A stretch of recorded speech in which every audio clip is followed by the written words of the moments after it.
Before we go home, Mudra, let's do a quick Tagalog video, WOTD.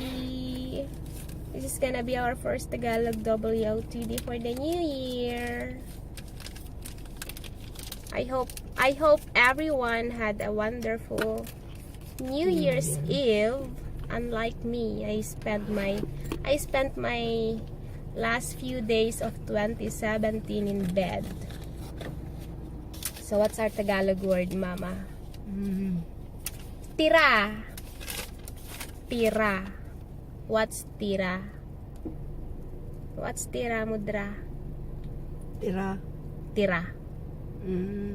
Tira. Leftovers. There you go. Tira means leftover. Tira. Tira.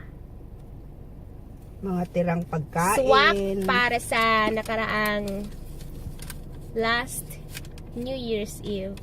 Tira. For sure, marami kayo dyang mga tirang pagkain.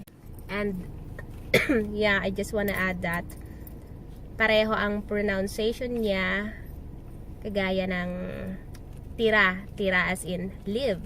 But, with that, it is often attached to affix naka. If you mean to say, I live in, nakatira ako sa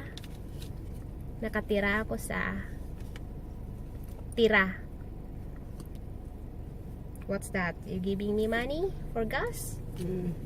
Oh, thank you. They said, masama ang tumanggi sa grasya, especially on New Year. So, just accept it. Thank you, Mudra.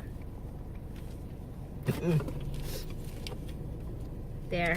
I'll put it there first. Okay, Papa, So, that's all ito. for our Tagalog WOTD. Tira. Tira. Time to go home.